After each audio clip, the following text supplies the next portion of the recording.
Hello, everyone. Hello, Justin. Hello, me. We are here, and it is somehow November 2025 already. And it's quite crazy at the moment in my life, Justin, how quickly things are going, and that we're saying it's November. It's pretty shocking to me. Anyway, here we are. It's November 2025. And we have an amazing source brought by you, Justin, for us today called Making the Implicit Explicit. And I feel completely excited by it. And not that sometimes I arrive here and think, I don't know what's going on. I don't know what this is. I don't feel like I know exactly what this is. But what I do know is that the conversation about this that Jonah Platt has written or said, I think he may have said it, it just makes me feel hopeful about the world. And that is a glorious feeling. So thank you, Justin, for bringing this. And I don't know what to say, and I don't know where we're going to get to. I just know that I'm excited about the way that this is framed and what we might say to each other. So I want to say welcome to everybody, and welcome to you, Justin. Welcome to both of us in our ongoing conversations in Turning Towards Life, outside of Turning Towards Life. And just to acknowledge that I think Turning Towards Life for us, Justin, is a huge, big part of like how we are, who we are to each other in all the other parts. And I really appreciate the ongoingness of it as a big, big exercise in making our own implicit explicit to one another, and how powerful that is in connecting us together. So thank you for being a person who makes your implicit explicit, and that you let me make my implicit explicit, whatever mess that is, and however hard it is, and however lovely it is, that we're doing that all the time.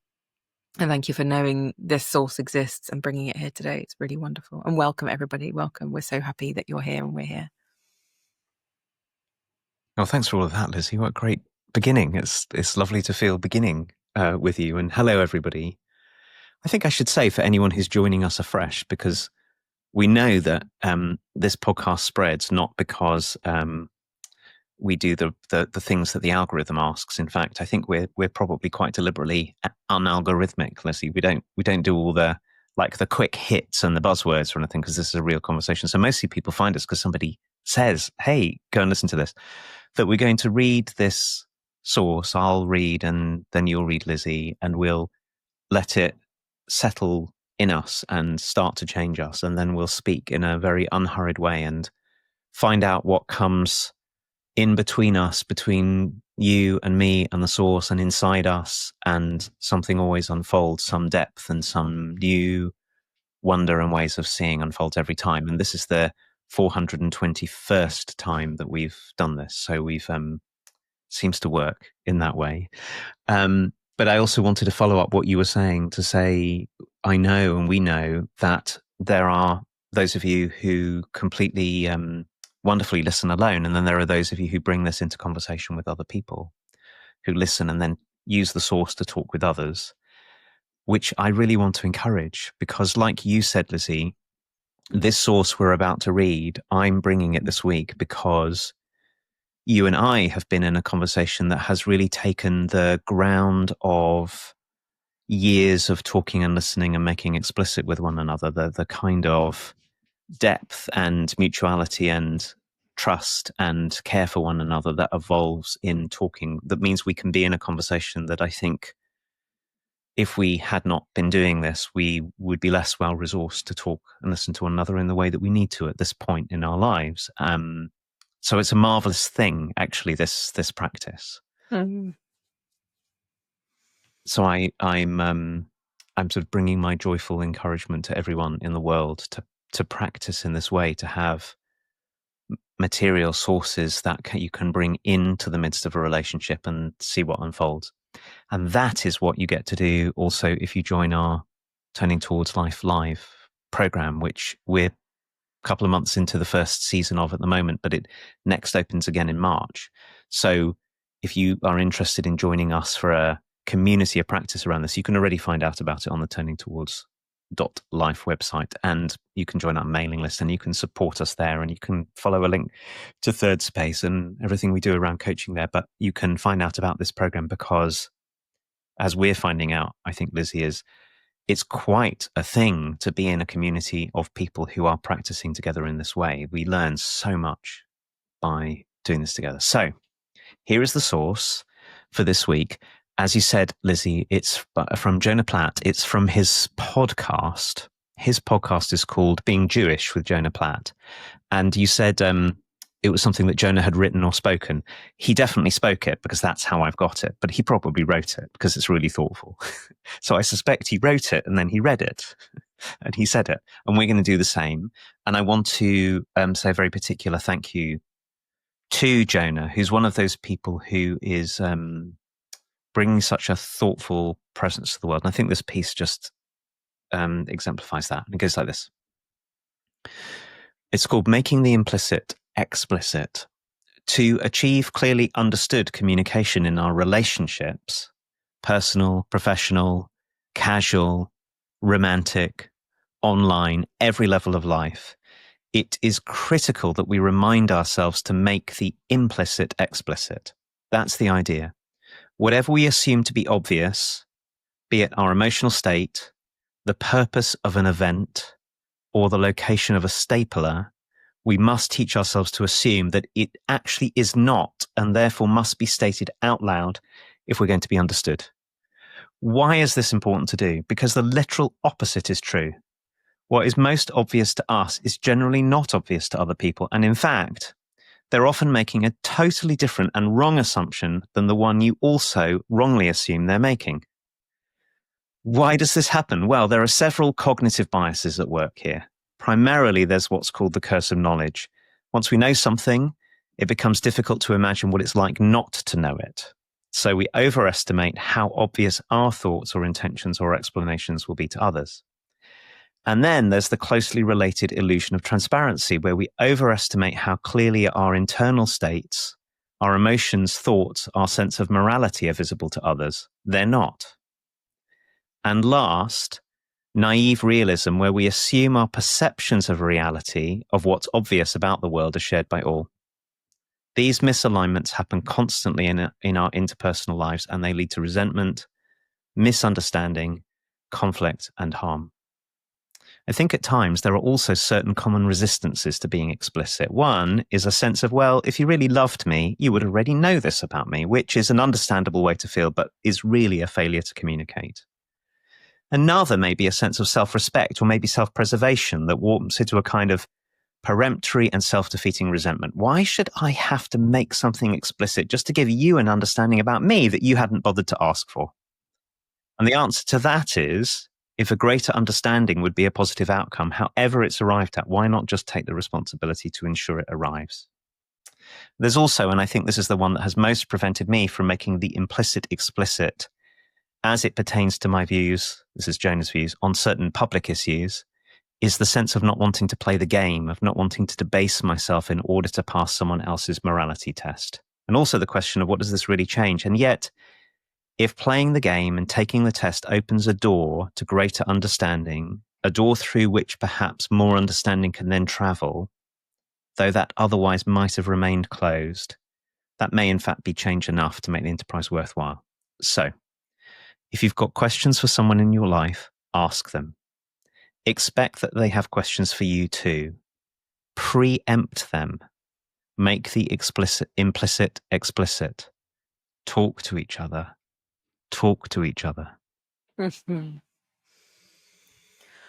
Oh, thank you, Justin. I think I'm going to read the last 5 sections of this. I think at times there are also certain common resistances to being explicit. One is a sense of, well, if you really love me, you would already know this about me, which is an understandable way to feel, but is really a failure to communicate. Another may be a sense of self-respect or maybe self-preservation that warps into a kind of peremptory and self-defeating resentment. Why should I have to make something explicit just to give you an understanding about me and you haven't even bothered to ask for? And the answer to that is, if a greater understanding would be a positive outcome, however it is arrived at, why not just take responsibility and ensure that it arrives? There's also, and I think this is the one that has most prevented me from making the implicit explicit as it pertains to my views on certain public issues, is the sense of not wanting to play the game, not wanting to debase myself in order to pass somebody's morality test. And also the question of, what does this really change? And yet, if playing the game and taking the test opens the door to a greater understanding, a door through which perhaps more understanding can then travel through that otherwise might have remained closed, that may in fact be change enough to make the enterprise worthwhile. So if you've got questions for someone in your life, ask them. Expect that they have questions for you too. Preempt them. Make the implicit explicit. Talk to each other. Talk to each other. I love this. And one of the things I love about it is so joyful to read. I just want to talk about what it's like to read Jonah's words, actually. I mean, there's something really fierce about it because he's talking about something I actually think, and Lizzie, you and I have been experiencing this week and having another conversation. I actually think this is how the world changes. I mean, it's really, really important. And it is lovely to read something that is so joyful and playful and provocative all at the same time. And this is 3 days of talking, I think, just to take this apart, which we're not going to do. But I want to start with the thing at the beginning, which is whatever we assume to be obvious. And then he's got this list of things in this piece: our emotional state, the purpose of an event, the location of a stapler. And then later it goes on how we feel about one another, what our views are on certain public matters. We must teach ourselves to assume that whatever it is, it's not actually explicit, it's not obvious, and therefore must be stated out loud if we're to be understood. And then everything else sort of that follows in this thing is addressing all of the things we do that get in the way, like our emotional demands that somebody know me. If you knew me as well, if you were the friend, Lizzie, that I thought you were, you know this about me, and that sort of demand that I place. And there's lots to unpack there about how there are our sort of relational entanglements with one another and all those kind of things. But I think that the idea that what's most obvious to us is generally not obvious to other people, and in fact they're often making a totally different and wrong assumption, and the assumption that they're making is also different from the one you wrongly assume they are making, is absolute genius. Because of course there's a way in which, of course, we want to belong with one another and we want to get along with one another, and we don't want to feel on the outside, and we don't want to hurt one another. Like us humans, we don't. We want to say, please take care of yourself, please be okay. And we want to know that other people feel that way about us. And we know that when we make the implicit explicit, the risk that we bear is that we almost certainly, actually, given what Jonah's saying, we'll almost certainly find out that whatever it was that we thought was going on with another person is going to be different from what we thought it was. And it seems to me that we avoid it out of fear. Like, I really know this to be true. If I'm worried about what you think about something and I'm imagining all the things I think you think about something, or maybe that you think about me, and then I can carry all of my imaginings about what's implicit in you, in me, as if they were like obvious. And I really don't want to hear them, because if I did hear them, everything I thought about us is going to get shaken and I'm not going to feel safe anymore. So we get into the habit of keeping the insides hidden. But it's also true the other way around, which is that all the time that I'm walking around imagining that I know what you think about what I think about and what you think about me, I'm also denying the opportunity of finding out all the ways in which we share commitments and values and cares and affection for one another, and all of that. All of it is hidden. And this line, Lizzie, has so got me that the assumption I make about you, about what you assume, is also going to be wrong. When we're not making the implicit explicit, actually what I'm doing is I'm living in a relationship with you, which actually isn't the relationship with you. It's just my imagining of what the relationship, and you're living in a relationship with me that isn't the relationship with me. Mm-hmm. But it's really tender to start to talk, because it brings up all of the, well, you should have known. You should know where the stapler is. You should know what this event is for. You should know that I love you. You should know that. So this is such a call for us. This is such a call for us finding out that the world is being made by all of this, whether we talk about it or not. And we better talk about it so that we have a chance to make the world we actually want to live in, not the world we're imagining and fearing. Gosh, it's so good. There's so much in it. And I agree with you, Justin, about the joy of it. And I think it's a little bit like, when you go to a really good comedy stand-up thing and somebody brings something out of the background into the foreground about the way we're all relating to each other or how things go in the world that no one ever really says. I think it has that quality for me. And it's reminding me of all the times I say to my husband, well, I'm not going to explain that. You should know that already. And that's what's making me laugh. It's like, oh my gosh, I'm so terrible. Oh my gosh. And and all the assumptions that I make and all the assumptions that get made about me. And so anyway, it's making me laugh because it's revealing things to me. And I've also been thinking when you were reading and talking, Justin, about in order to be able to do this, first of all, we have to have some relationship with ourselves that we even know what our implicit is. And then we have to care about the other person enough to do the work of putting language to that thing and then giving it to you so that you can understand. Like, it's quite a lot of work involved in this, inner work and then practical language work. And I know sometimes it's very difficult these days for me to actually articulate what's going on inside me. Like, things get very complicated and very complex. A little bit like when you try and describe a dream and it's like, oh, I know what went on, but the language is not going to ever do that thing justice.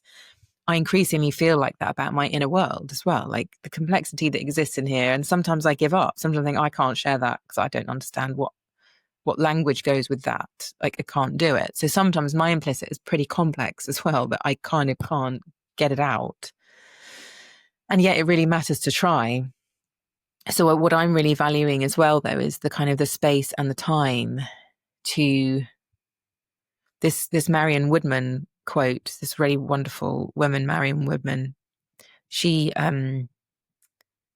did all kinds of work in Jungian realms, Jungian psychotherapy and psychology. And she said, if we don't slow the conversation down to the pace of our hearts, we probably won't ever understand. And that keeps coming back to me in all the conversations I'm having, because that's the kind of pace that we really do need in order to find the space to be able to make the implicit explicit. And if we're not facilitating that for one another, we don't really have a chance of doing this. So just like you said at the beginning, this is going to be unhurried, very unhurried, you said. And to me, hurrying is like one of the implicit demands of our culture. It's like, get on with things, hurry up, get it done, all of that stuff. And that exists in my body. And I know I have so much impatience around this too. Like, the reason I say to you, well, you should know that already, is partly born out of my impatience. I don't want to have to spend hours telling you. I want you to know already. And of course you don't know already, because you couldn't know already, because I haven't told you and I haven't demonstrated it in some way, or haven't written it down or whatever. And yet I think it's my impatience that says you should already know and I shouldn't have to spend any time on this. And I'm really guilty of that in my relationships. And all of the times I'm invited to slow down and have a conversation in an unhurried way, especially when it's complex, which basically most things are quite complex. If we get into things, there's complexity lying everywhere. We need time and we need to slow down. And of course, that's not very economically efficient. We're not probably making a load of money while we're slowing down and talking to each other about complex world events. But we have to do it, and it's really important. And I feel like this is revealing just how much we must dedicate ourselves to doing this, so that we don't have this constant, as Jonah's saying, resentment, misunderstanding, conflict and harm happening. And of course, the vast majority of the time, we're not looking to harm one another. And our intention to love and our intention to be together and intention to be in relationship is so easily undermined by us not doing this work. And I love what he says about when he kind of makes the, what I would say are kind of, for me, quite kind of young and childlike complaints. Why should I have to make something explicit? And you haven't even bothered to ask me. I feel like a teenager or a kind of my 8-year-old self being like, well, you didn't do that, so I'm going to do this. And then when he answers the question, well, wouldn't greater understanding be a positive outcome? It's like that my kind of adult wise self comes in and goes, well, yes, that's actually what I want. So what I'm appreciating is he puts the kind of the child parts of me right next to the adult parts of me in the way that he writes and says this. And that helps me be in conversation and notice what the qualities of the more childish parts are, the less mature parts are, right next to the kind of an adult voice of course my mature self wants that. And this part of the moral part that he gets to as well. So many times, Justin, I'm in situations where I'm literally like, I'm not going to do that work of telling you what it's like to be a woman in the world. I'm not going to do that work telling you what it's like to be a mum of children in the world. I'm not going to do that, because really, how can you not know? And yet it is worth it. It is worth debasing myself, as he says. It is worth getting into the conversation, because it would enable greater understanding if I could have the patience and the breath and the pace to just say, well, actually, this is what I have to do. This is how much work I have to do to leave my house. Would you like me to tell you what has to happen? And that goes so unsaid in the world. And actually, whenever I meet or see new mums, either out in the world or at work or whatever I'm doing, I always say, like, congratulations on having your hair washed and looking like you got your life a bit together, because I know what's just gone on there. And then we have the great humorous conversation about that. And it really matters for us all to acknowledge the implicit that we do know in one another as well.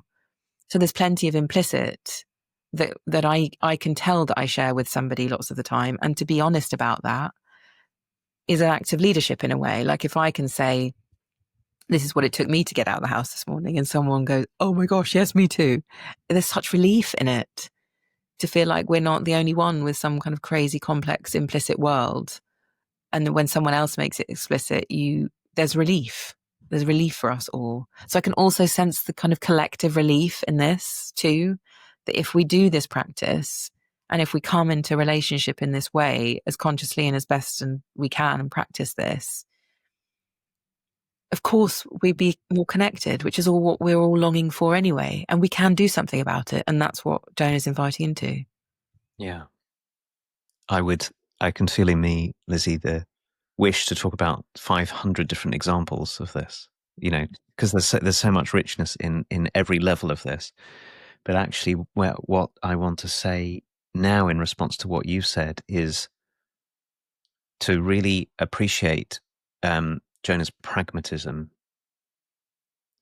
So he points to all of the drama in us. Of course, there's all of that drama. In fact, that drama is quite good to make explicit, to say, there is a part of me, Lizzie, that feels like you ought to know this about me and feels really pained that you don't. Like getting to that level of explicitness, maybe that's a sort of more advanced thing that we get to. But behind all of the drama and all of the demands that we be the ones who are right. I'm the one who's right. You should know this about me, and you shouldn't put me through this morality test. And you should know where the stapler is, and you should know why I've called this event, and you should know what it took to get out the door. Behind all of that is a very needy hurt something in us that just wants to know that we're okay and that we belong. And we could go along with that, but actually that really does lead to this point where he says about the harms, resentment, misunderstanding, conflict, and harm. It really does lead to harms on all kinds of scales. So harms in our intimate relationships and in our working relationships, and harms on the scale of the world. If I take up a position that of course I'm right and you should know all the ways in which I'm right, and I won't talk and listen to you because you're wrong, and I don't want to go through your morality test, we end up in the situation we are in right now in the world, where we polarize into binaries of right and wrong, good and evil, in and out, and we don't talk to one another.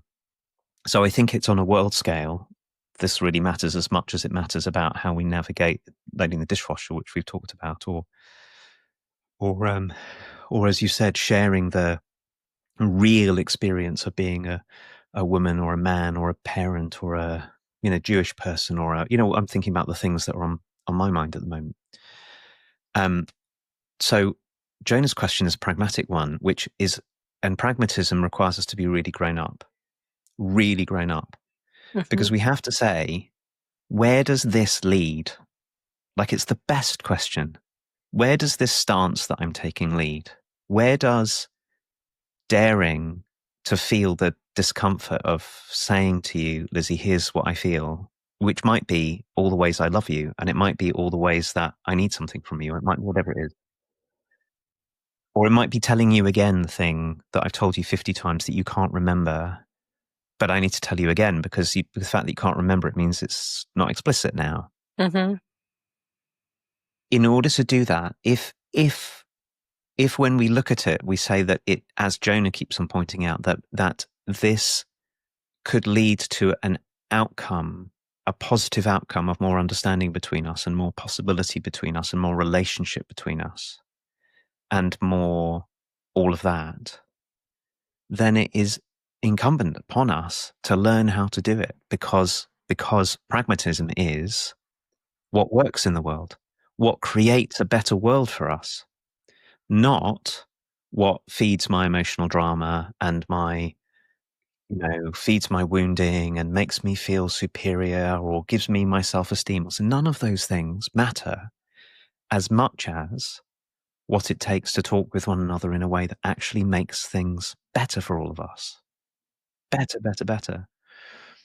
And that's where, and it's a big ask because I think a lot of us, I definitely have parts of me like this, for sure, the sort of teenage parts that actually would much prefer to be in resentment at all the things that the people who are close to me don't understand about me and should, and all my imaginings about, and then all my judgments and all.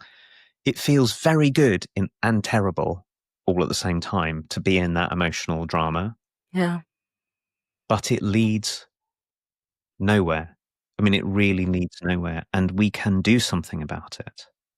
That's what is important about this. And that is where the thing about slowing down really matters. Because, you were talking about the culture of going fast and getting things done and what makes money and all of those kind of things. I think it's probably true if you look at a scale of like an hour, what should we spend this hour doing? What will make the most money in the next hour? We might not sit making the implicit explicit. But if we look at the course of 6 months or a year or 10 years, Mm-hmm. for sure, our being brave enough to do this greatly enables our capacity to be up to all the things that humans want to and need to be up to, from being in intimate partnerships to raising families to building businesses to changing politics to making community. It all depends upon this, and we have to get over our reactive, graspy, needy, I got to have this thing met in me right now, otherwise I'm not prepared to do it. That part of us, we have to find a way to gently, or maybe sometimes quite strongly, have those parts step back enough that the real me and the real you can talk, and we can do this. We can work together on what will create the kind of relationships upon which the world can be built, not the kind of relationships upon which the world falls apart. Yeah, you're talking, Justin, is having me get very close to this feeling of riskiness of doing all of this. Because I could reveal my implicit to you, and that implicit is not, it can't sit with your implicit or something. And I'm wondering about how much fear we all have that might be true. And, I remember early on telling my husband that I loved him, and he was like, "What? You can't say that to me at this stage. We'd only just met or something." I was just didn't really care about anything at the time, and I thought, well, I've just got to be honest. And my implicit was all over the shop. And I remember him being very taken aback and kind of thinking there was something a bit wrong with me, and that I shouldn't have said it. And And I remember just thinking, but I'm just being truthful. That's what I'm experiencing right now. Like there was no demand in it. I'm just telling him that I had feelings of love that were on the inside that he couldn't have known if I didn't tell him. And I'm just feeling the riskiness of doing that. And the kind of, I guess, the faith that we have to have in one another and also life itself, that it's okay if things end as well. You know, if my implicit is not an implicit that can sit with yours, it might end, but it also might not. Some new ground might be gained. We might enter into territory that is where we never even thought that we could get to. And one of the things I'm noticing in this conversation, Justin, is that all of the people in my life who, when they reveal their implicit to me, and I think, goodness gracious, I could never have predicted that that's what you were going to say or any human was going to say. Those people are the most kind of compelling to me. So I think there's something in this. It's not only, it not only creates relationship to know one another's implicit, but it makes life creative. I can feel the creativity in it. To sit for enough time for more of your implicit to be revealed to me as explicit feels like what is interesting about being a human being. And because also I'm pretty, I don't know if this is the right way to say it, but what I think and how I think is pretty samey to me because I'm in here all the time.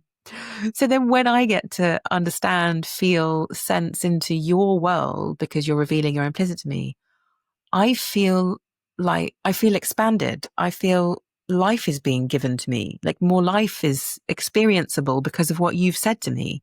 So when I'm open to you changing me by what you say, I think, ooh, this is way more interesting than my old thoughts about that thing that I had been thinking.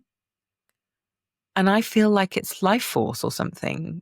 So the more I open to you and the more I get curious and have you pave the way to different thinking happening in me, different understanding, different kind of compassion or different kind of grasping of some concept or some thought, I feel given to. Like it's gifting to me is how I feel. And I feel like that openness and that kind of curiosity, I suppose, really leads to this, I think, a longing I deeply have, which is to experience everything I kind of came here as a human to experience. And without you and 100 million other people telling me things and me receiving them, it's pretty boring in here. I mean, it's familiar and I know it already. And of course I can sit with myself and new things arise. But if I'm really honest with myself, all of my inspiredness is because I listen to other people and get curious about other people's lives and feel into other people's realities and hopefully be a safe enough space for people to reveal things to me and ask enough questions. And that feels like, well, what else is life other than that process? Yeah, so beautiful, Lizzie. There's the other part of this invitation that Jonah's making to us. And it's time for us to end, but I'll end with one tiny thought, which is you said something quickly that is really huge, and I just want to honor and then just bring back into the center because it might be something for us to think about and something for all of you who are with us who are listening to think about. That one of the reasons we don't make our implicit explicit because we're frightened that things will fall apart if we do. And you said, and maybe things have to fall apart sometimes. And that I agree, that's part of our, because we are so frightened about things ending, we'll pretend alongside one another in this repetitive inner world that never changes rather than encounter the possibility that things might end. And there is the other part to it, which is sometimes we talk and it feels like everything's going to end. And we find that underneath all of that is a deeper commitment that we want to have towards one another. Mm-hmm. That what we thought would be an ending is actually an invitation to a deepening where we find that there's some deeper commitment that we share that goes far beyond whether I've told you 500 times how I like the dishwasher loaded and you can't remember and don't do it. And so now we have to go our separate ways. Maybe we find out that we're deeply committed to something else, like in a relationship being alongside the life that you are, in this friendship being two lives alongside one another with all of the differences. And so I'm so glad you brought in the possibility of the death of things. Sometimes things die and sometimes they are enlivened because we're able to encounter the death. And this is also about not complaining when next time you ask me where the stapler is and just telling you where the stapler is. That's what's so good about this conversation is it's the most day to day and it's also the biggest. And maybe that's because it's about something so foundational about being a person. Mm. Also, that assumes I know where the stapler is, by the way, which I don't. Yeah, right. But this foundational thing about being a person that we know only what's in us. We actually don't know anything about what's in another person, even when we think we do. We don't really. And so then what? Oh my goodness.